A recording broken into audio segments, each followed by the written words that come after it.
The wheels of the San Diego Padres nightmare wagon keep on churning as they lose what feels like a must-win series against the Arizona Diamondbacks 2 out of 3 games this weekend. Breaking down what happened, the offense showing up for a second and then vanishing in Saturday's game, bullpen mismanagement, trade deadline acquisitions not performing all that well. We got a lot to talk about, so let's get on to it. You are Locked On Padres, your daily San Diego Padres podcast. Part of the Locked On Podcast Network, your team every day.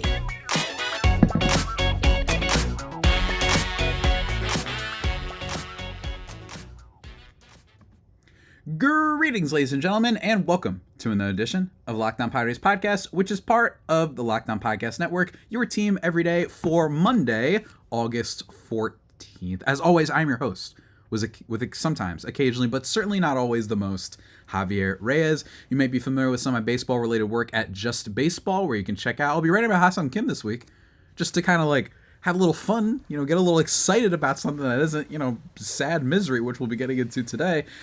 Or you can maybe follow me on Twitter at Javipeno, JAVIIPENO, or at LO_Padres for updates about the games and just all show-related stuff, all Padres-related stuff on there.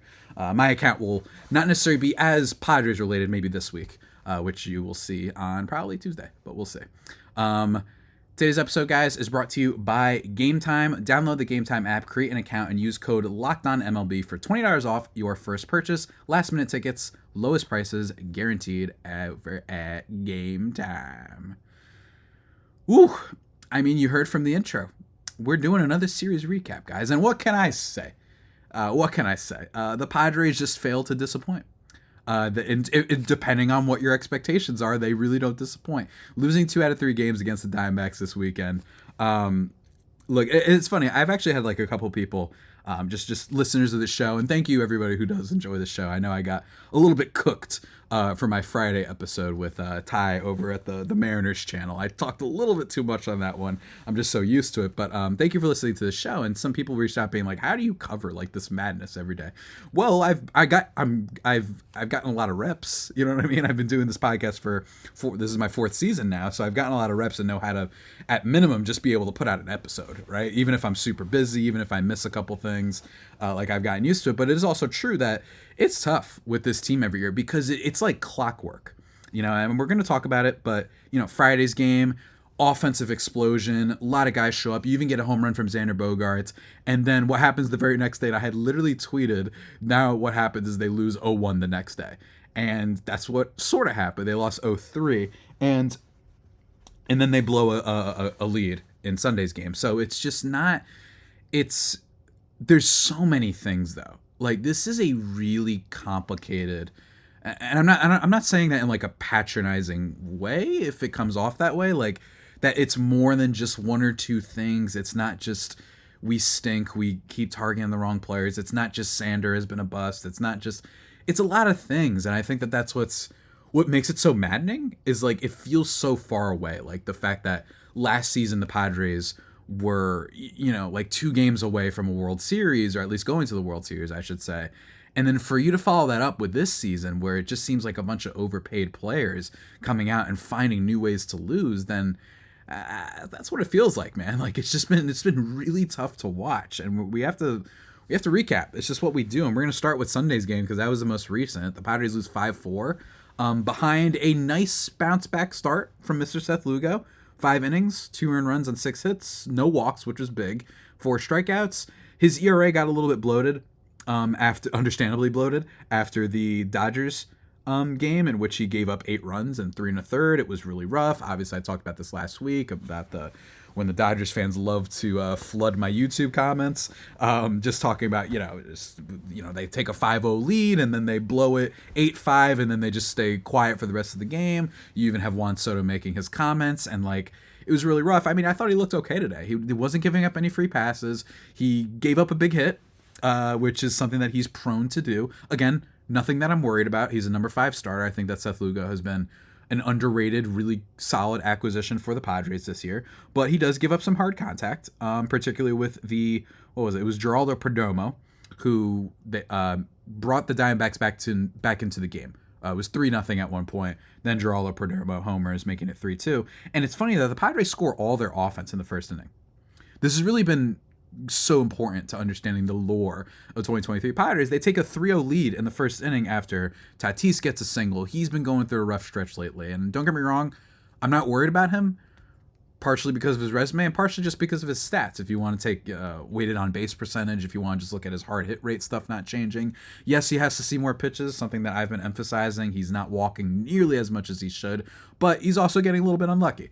He was robbed of a couple of big hits, I know, in the last series especially, but he gets an RBI in this game, so that was really cool to see. Machado hits a double, allowing Tatis to score, and even Jake Cronenworth, who, by the way, has been okay lately. Not the worst player of the world. It's like the first hot stretch he's had for what feels like kind of like all year, Jake Cronenworth, and it's really a shame considering they had extended him for another 7 years, that he's rocking a 93 WRC plus and is good for 0.5 wins above replacement right now, at least in terms of Fangraphs. So that's really rough. Don't get me wrong. I'm not thrilled. But hey, Jake Cronenworth at least is showing up a little bit. And I do have some hope for the guy turning it around. I still think that his bat to ball skills are okay. It's just that these like high inside sort of pitches. He had one pitch, I believe. I forgot what inning it was. I'm going to see if I can find that real quick. Not the top of the seventh. He actually gets another RBI later, which is really nice. But he has a really bad at bat in this game where it was not this one. Where was it? Was it the top of the second? No. Was it at the end of the game? Maybe. I'm trying to find which one it was. But he has an at bat in this game where he just swings at an absolute nonsense pitch. Low and inside, sinker, dives at the plate, and he just swung at something. And we're just watching like, whoa, what's going on here? You know what I mean? And that's just kind of been the story of Jake Cronenworth for the most part of this year. And it's been really, really rough. But I will say, again, after, if you take into account his last few games, particularly his last, what am I looking at here? We've got, how many games we got here? Plate appearances. His last 63 plate appearances, he's got a 158 WRC plus. Like, he's been hitting, he's been playing a lot better. Basically ever since that Texas that Texas series and the end of Pittsburgh, like, he's been hitting the ball a lot better, which is cool. I like that. I wish he could draw some more walks and whatnot, but I have faith that Cronenworth is at least better than this. I do not have faith in that contract because I don't know why they did that in the first place.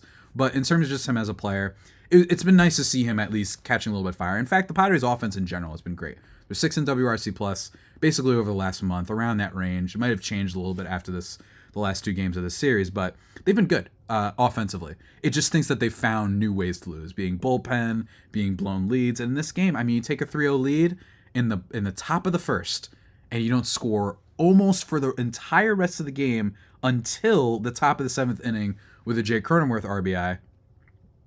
That's just the energy that this team has had all year. Diamondbacks end up coming back against, let's see, who was it? Yeah, it was Nick Martinez. He gives up an absolute bomb in this game, and Robert Suarez gives up a run. We have to talk about Robert Suarez really quickly because he's been making me nervous.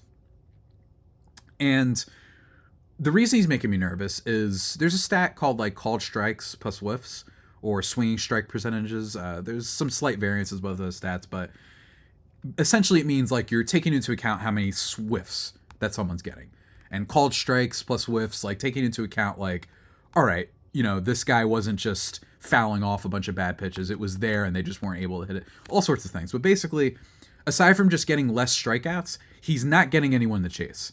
Robert Suarez. And I think a part of this could just got back from an injury late into the season. It's, you know what I mean? But I am a little bit worried about Robert Suarez, who was a player that I thought the Padres had acquired in the hopes of saying, or I'm sorry, not acquired, extended in the offseason of saying, all right, Hader's probably going to break the bank next year. He's been amazing this year too, so that's probably going to happen. He's probably going to set the contracts for relievers again, beating what Edwin Diaz of the Mets received prior to this offseason. He's probably going to break that. So we figured we like this Robert Suarez guy. We think he's really good. We think he has gas. And we're going to extend him. And it'll be from far less probably than what someone like Josh Hader would make. And I thought that was a fine decision. I really did. I thought that it was okay. Because I just didn't think if they really want to pay on a reliever, I don't mind the idea of being like, all right, we got Suarez. And if we lose Hader next year, no problem. We have this and we can figure out the rest later. It's not bad. But I think Robert Suarez is yet again another example for why I am not keen on buying relievers. He's got a 6.1 ERA right now. 6.23 actually to be exact, after Sunday's game. And he's been really dreadful ever since that Dodgers appearance when he just got absolutely lit up. He walked 3. And I'm looking at his game log, and I don't think he's gotten more than 1 strikeout. And don't get me wrong, he hasn't walked anybody, which is great, but he's just not getting anyone to chase. He's not getting anyone whiff. So I am worried about that. I'm willing to say, okay, hold on. Maybe this is just because he just got back from injury, but it's concerning. It's concerning. And is another, I just don't believe in paying big money for relievers. You can spend on a bullpen, don't get me wrong, but all for like one guy, I just feel like you're putting too much in one basket, too many eggs in one basket, as they say. So he comes in, he gives up a run as well. Nick Martinez gives up the big home run that allows the game to be tied. And then, of course, Padres aren't able to score. Machado goes down in the last inning. Xander Bogaerts goes down. You just see the fight leave. You see it. You see it when you're watching games. Juan Soto said as much this week when he said they give up. Really, really rough. Really, really rough. But before we talk about the rest of the series, guys, let me just take a second to talk to you about our sponsor of the podcast. You know what I mean? This is what we do out here. We got to do it. We got to talk about the game time, ladies and gentlemen. And man, let me tell you, game time's great. Game time's great because when maybe you're a Swiftie, you know, she's not touring currently where I am. I don't know where her tour schedule is, but maybe you want to get some tickets at the last second. Maybe you got my friend went to a Big Fish. What are they called? Something fish. Real Big Fish? Was it Real Big Fish or Pearl Jam? I forgot which concert he was going to recently, but he got the tickets at last second. And Game Time helps you with stuff like that. They've got flash deals and last-minute tickets, easy to find and buy tickets for every kind of event, by the way. So I know it's weird that I brought up concerts to start, but it's true. Like, they have concerts, and of course they have sports. It's called Game Time. You listen to a sports podcast. They got baseball, basketball, football, hockey, whatever. They got you there. Comedy, theater, all sorts of tickets. So that's really cool. They do not discriminate. Just because they're called Game Time doesn't mean it's only for sports stuff. They got images of seat views if you're a visual learner like myself, and the lowest price is guaranteed. Event cancellation protection, job loss protection, etc. It's really, really great, guys. It's really, really great. So go check it out. Download the Game Time app, create an account, and use code LOCKEDONMLB for your first $20 off. Hold on. I phrased that weirdly. For $20 off your first purchase. Terms apply. Again, create an account and redeem code LOCKEDONMLB for $20 off. Download the app today. Last minute tickets, lowest prices, guaranteed over at Game Time.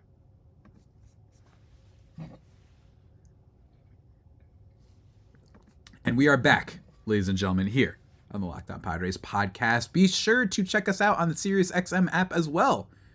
You just type it and we'll appear and stuff. Really cool. But as we were saying before, with the Padres, I think another thing worth talking about this weekend is bullpen management. Bullpen management has been a question, in my opinion, for a long time now. It has been a question of Bob Melvin for a long time now, including before he was manager of the Padres, back in his A's days, back in whatever days, any team he's managed. And I think that these issues started to arise more ever since the San Francisco Giants series, from a month or so back, in which you had the multiple walk-off losses, right? Two nights in a row. You had the not keeping Tim Hill in when he was dealing, and you could have used him instead, and they went to Luis Garcia, who blew the game wide open, all that stuff, right? So you've had all those questions, and this weekend, I think that, look, I really have a hard time condemning Bob Melvin, just because he has praise from nearly every corner of the sport. And I know that some Dodger fans leave comments in my mentions being like, they didn't even give Dave Roberts an interview and all this stuff. And I just want to comment on that really quickly. There's been this revisionist history going on a little bit with Dave Roberts, that like the Padres, the worst. It's like it's like the 76ers not hanging on to Jimmy Butler. You know what I mean? Like, that's how they're treating this. And my response to that would be, the Dodgers have won one World Series in a truncated 2020 season, and everything after that has been massive collapse after collapse. And that's kind of what they're known for. My dad, who knows nothing about the Dodgers, is like, oh yeah, don't they blow it every year? So I wouldn't act like losing Dave Roberts is some unimaginably impenetrable loss from the Padres, where it was like trading away Ruth. You know what I mean? Like, I don't agree with that. I think that that's patently absurd, and I think that it's not like we've seen Dave Roberts show utmost confidence and that his team doesn't consistently get worse in the postseason almost every single year, right? So I'm not going down that route. There are problems with the Padres, though. Don't get me wrong, and with staff too. But it's not. I really don't like that narrative, and I think it's going to start springing up more and more as time goes along, especially if Bob Melvin is relieved of his managing duties, which I think could potentially happen. But back to the topic at hand. I think that Melvin, the criticisms of him have been fair. I don't think he should be fired. I think if anyone should be fired, it should not be him. I just don't think that. But I will say, it is weird, the lack of Josh Hader usage ever since the deadline. And considering that you didn't sell the guy at the deadline, that was their decision. I wanted to sell Snell and Hader. I am on the record saying that. But considering that, Hader has thrown 29 pitches all month. 10 while up 3. This tweet coming from @ChangeThePadres, which is the great breakdown of it. We are through August 13th. Josh Hader has thrown 29 pitches all month, 10 while up 3 in the 9th inning. And, 10 while up 3 in the 9th inning, needing 2 outs, and 19 while down 2 in the 8th. They just lost another game blown late in a high leverage situation. It is barely possible to have misused his arms more than Bob has. I wouldn't go that far, the last part of that tweet, but it is worth mentioning. If you're going to keep Josh Hader and not use him, and I understand that you want to use him when you have a lead, preferably to keep that lead. This has been a bullpen that has gotten remarkably worse in high leverage situations, so you kind of don't want to waste him when you're already down. But again, I think that that's still weird considering that this guy's becoming a free agent and you didn't trade him at the deadline. So you should be kind of trying to maximize as many opportunities as you can, and maybe you should have used him when the game was tied instead of bringing in Robert Suarez. Now, I get it. Maybe you have some confidence in your offense, right? And in fairness, also, this is a really key part. It is not necessarily Bob Melvin's fault that literally every time the Padres have a goddamn lead, that some new reliever blows it. And I mean new. Robert Suarez comes back. I know the whiff rate and all that stuff is down, but he hadn't given up any runs yet. ERA goes from 1.5 to like 8.7 in a day, right? Steven Wilson comes in, gives up runs. Nick Martinez comes in and gets up runs. So at some level, it is just the pitchers not showing up in big scenarios. So I think it's a mixture of both.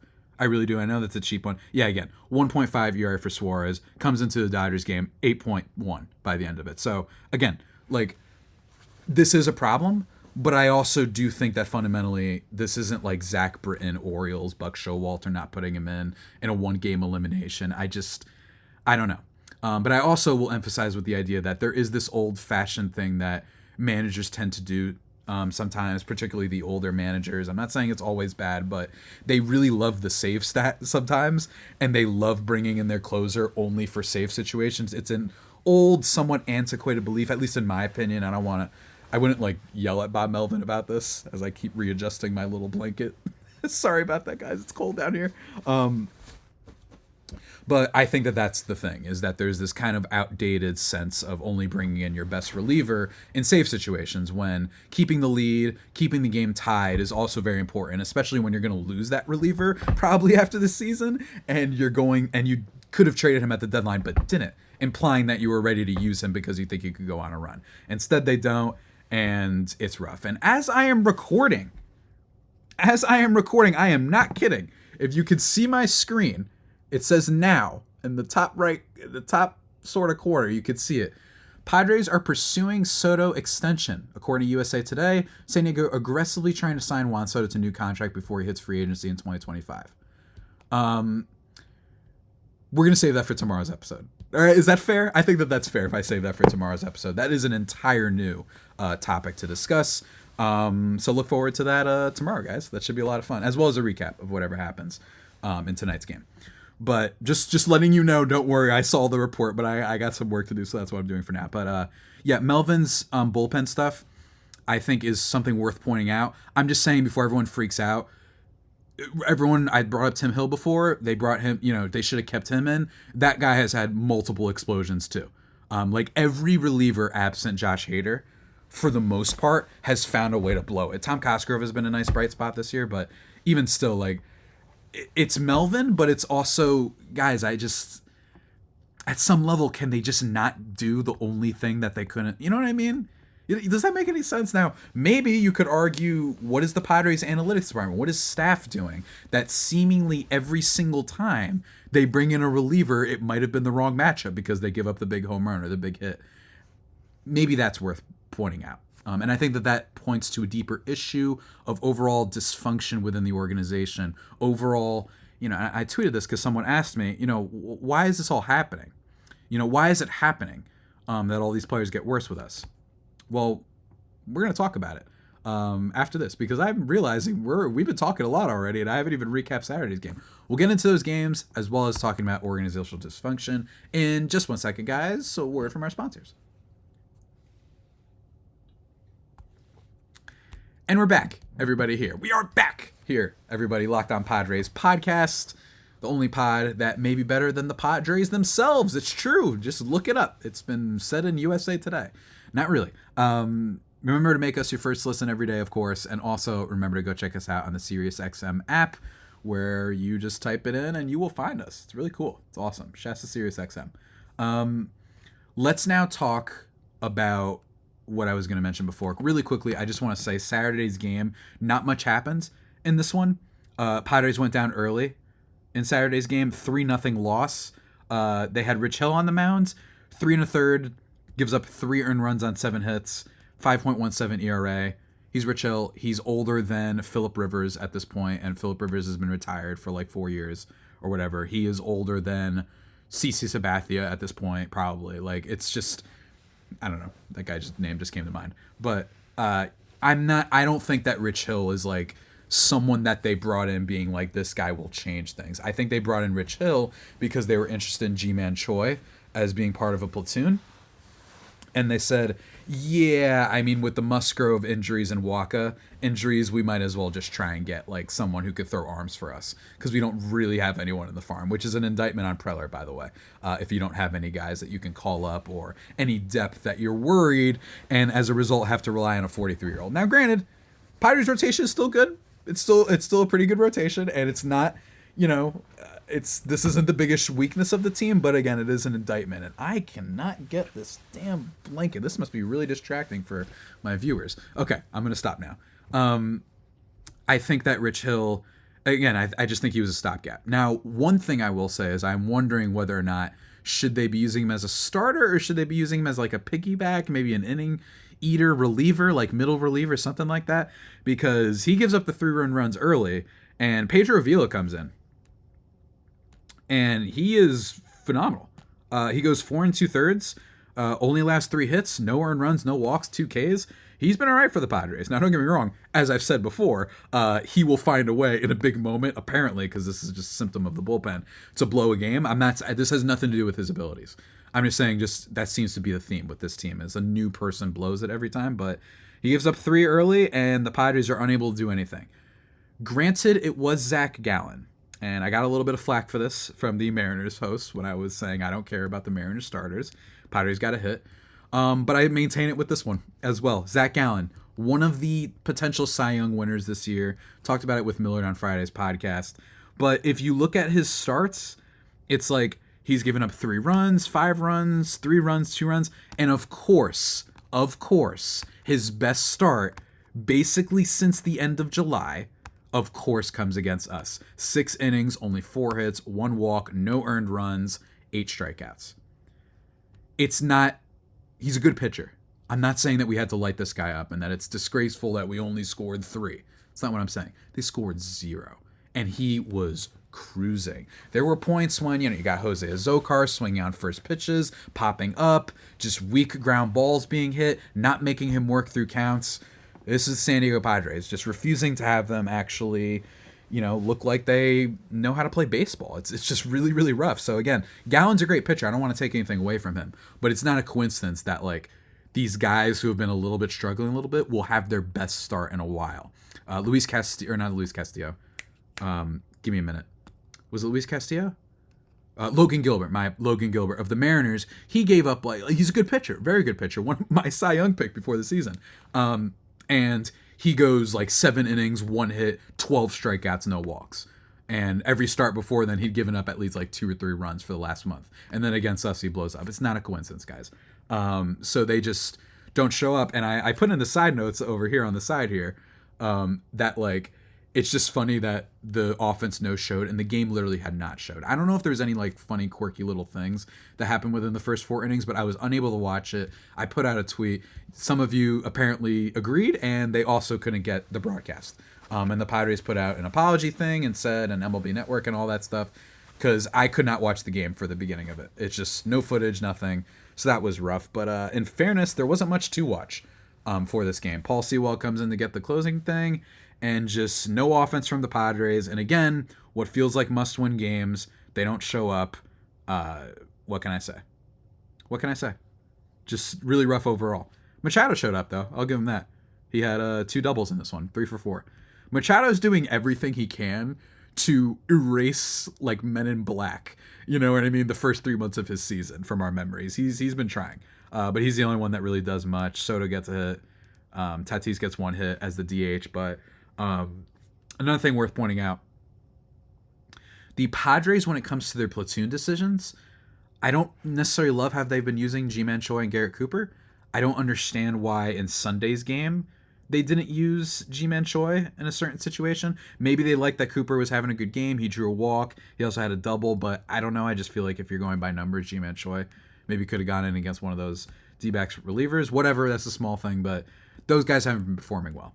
And before we get into that, about performing, just really quickly, Friday, they won 10-5, and then I had tweeted the thing about this. They're going to follow this up by losing 0-1. They lost 0-3 on Saturday, but it was still really cool. 4 for 5 night from Xander Bogaerts. He actually, just to give some positivity, he actually looked like he was rocking a little bit of a 2-hand swing, at least on the home run. He didn't do that for the rest of the weekend necessarily. His batting stance looked a tad bit different in my eyes, just a tad bit. But I like the 2-hand swing because it feels like a lot of his home runs this year have come off this one-handed thing. So maybe he's making adjustments at the plate. I would love to see it, but unfortunately not really happening. Xander Bogaerts, though, again, like he had a good weekend. He had a good weekend. He went 2 for 5 in yesterday's game as well. 4 for 5 in this one with 3 RBIs, a double, and a home run. So he was good there. Cronenworth was good. It was an offensive explosion. Tatis had a nice game and even got a stolen base. Ha-Seong Kim doing his thing as usual. Like, good stuff. Good stuff. Although nothing from our catchers, unfortunately. St. Gary unable to do anything in this one. St. Gary also strikes out to end the game on Sunday. And Blake Snell, 6 innings, 2 earned runs, 4 walks, 7 Ks. He's been calming down a tad lately, but still most strikeouts in the league for over like a month and a half now. Walk rate is high. Don't get me wrong. It's extraordinarily high, but he's not giving up like any hits or runs. So again, he's been excellent. Scott Barlow, blah, blah, blah. He went an inning, didn't give up a run.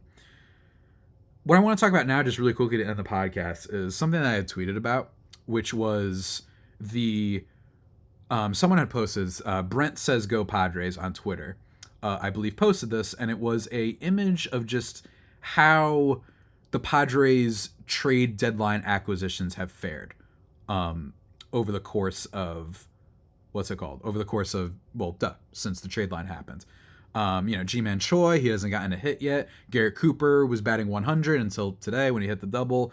Rich Hill, 9 earned runs, 12.78 ERA. Scott Barlow, 7 earned runs and 5 and 2 innings pitched. And then you compare that to the Dodgers, who have, if I'm not mistaken, and Brent, I'm going to steal a little bit more of your content here. Lance Lynn, he's 18 innings, 2 ERA, 22 strikeouts. Joe Kelly, my arch nemesis, 3.2, no runs, 7 Ks. Ryan Yarbrough, 7.1 innings, 1 run allowed, 7 Ks. Kike Hernandez has an 884 OPS, and Ahmed Rosario, of all people, has an 803 OPS.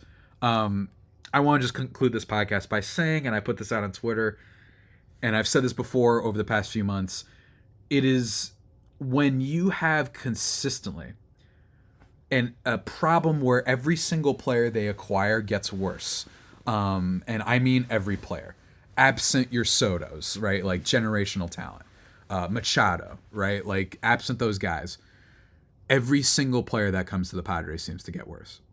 They're unable to develop pitching, seemingly, and every player gets worse. Literally the only exceptions being Ha-Seong Kim, sort of, in the sense that he came from KBO League, and then, he got better, progressively better as time went on, like remember his first year when he could hit worth a lick, and then last year when he became an average batter, and then this year when he became one of the 25 or 30 best batters in the league, dare I say. He's gotten better. Joe Musgrove, he was on the upturn, and I think that's why people were interested in acquiring him, and we just so happened to be able to actually pull off the trade. But he's gotten better with the Padres. And then, honestly, I know it sounds so funny, but Gary Sanchez, literally. Over the past few years, at least since I've been hosting the podcast, that might be it. For players they have acquired who have gotten better. Seriously. And you look at these other teams. You look at even the Marlins. The Marlins brought in Josh Bell. We brought in Josh Bell last year, and he stunk. Ground ball rates spiked through the roof. He had 2 nice home run hits for us and maybe a couple moments in the playoffs. That was basically it. And now with Josh Bell with the Marlins, he just helped them to win a 4-run comeback in the 9th the other day. He's got an unbelievable, I think he's got a 900 OPS with them. And they brought in Jake Berger. He's killing it with them too. What's going on? But when the Padres bring in guys like G-Man Choi and Garrett Cooper, who all the evidence on the numbers on the paper is that Cooper against the right, what is it, lefties for Cooper and then righties for Choi? I might be getting mixed up, but 124 and 141 WRC pluses respectively against the right-handed and left-handed pitching, and then they stink when they get here. Brandon Drury, Josh Bell, not good for us. They're good for other teams though.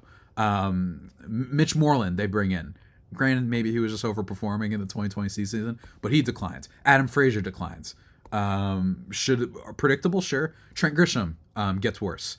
Jay Cronenworth slowly getting worse. Tommy Pham, when they trade for him, gets worse. Juan Soto for a little bit. Now he's a generational talent, so he figured it out. Gets worse. Xander Bogaerts gets worse. The most consistent bat since I was in high school in 2014, Xander Bogaerts, he gets worse with the Padres. Nelson Cruz, that one doesn't count. Matt Carpenter also I almost don't want to count. But my point stands, which is that you either get worse or stay the same with the Padres. I don't think Manny Machado has been great, but has he been emerging as a star with the Padres? No, he was a star with the Orioles. That's why he got a big contract in the first place. And it's just, that is a sign of organizational failure. And I'm talking at every level. And I had put this out on Twitter, which is, Preller being a micromanager. Go read the Athletic article on that. Spending a lot on stars, but maybe not necessarily on staff the way that teams like the Dodgers do. Teams like the Giants do. The Giants have a lot of different coaches, right? And they know how to find tinker. They know how to use platoon matchups. So you're wondering, how do they win when their lineup isn't all that great? Well, they know how to use hitters in the right spots. That's what happens there. Trainers, analytics departments, just not having great entry-level salary stuff. The coaches being paid not enough, right? So I think that it's an organizational thing. And when you consider how much hands-on AJ Preller is, I think that that's the greatest case to letting him go, which is that they are really failing, despite their budget, despite how much they're spending, for you to consistently not be able to bring in guys that are going to get better. Why is it that the Padres are never the ones? Think about it, guys. They're never the ones that are on the other side of what I just talked about with the Dodgers, where it's wow, this player was doing terribly, and he went to the Padres and it reinvigorated him. Like the guys that the Braves acquired, your Adam Duvall's, your Eddie Rosarios. Instead, we're bringing in Jake Marisnick. Oh, maybe he could be something. We'll turn him into some. Nope, he gets even worse somehow, and he was never that good of a batter. Anyway, that's just an example. Again, examples. But I just think that it's so many different things. Yes, Melvin's got issues. Yes, Preller's, but it's everything, man. And part of it is the players too. I don't like watching a team that scores 3 runs in the first, and as soon as they face adversity, it's oh well. Like the amount of times I've watched that you're down by 1 run and you've got Soto, you've got Tatis, you've got Xander, you've got Manny, and they just all ground out. You know what I mean? Ground out, or like a 3-pitch strike. What's going on here? What's going on? And not to mention Robert Suarez, he comes in, he gives up a run, and it looks like he almost gave up a home run after that. Just, I've been overusing the phrase, but it's just loser energy permeating throughout every single vein, every single skeletal bone in this team. And I don't know what they're going to necessarily do about it. And I'm trying not to snap. I think if you guys are in for a rant, I think it'll happen by the end of the next D-back series, because I think they're probably going to lose that one too. But it's tough, man. It's tough, and I understand why people are upset. There's so many different things to talk about here, but it's just right when the offense starts finding its groove, then the pitching explodes. Right when this happens, and it's just no one's been on the right edge, and I'm really curious to see what happens with this Soto thing. Part of me, just initial reaction is this is them knowing our team's a mess. We need to like excite the fans a little bit. That was my first vibe when I saw that. And also because they're seeing that they're selling out all their games and they're getting national TV games and all that stuff. Maybe they're saying, oh man, we got to at least keep it going because we're signing all these guys forever. So we might as well. I'll leave you guys with this. Speaking of nationally televised games and kind of having the pulse of the league and being the it team, there was a great piece over for CBS Sports, which you could look up. It was written by, let's see here, Mike Agzisa, which is how missteps by Yankees ownership, Brian Cashman, have led to New York's shocking decline since 2017. I will leave you all with this. The front office, the ownership, Seidler, big part of this. He deserves a lot of credit.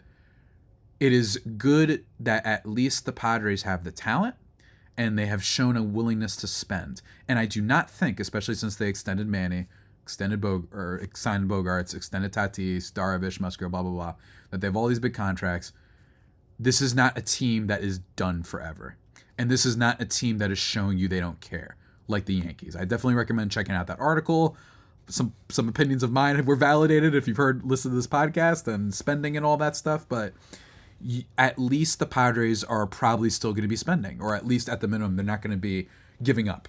They're not going to be salary dumping, right? Where they just pay all the salary. At least I don't think they are going to, let's say, pay all of Machado's salary next year and then dump him for prospect.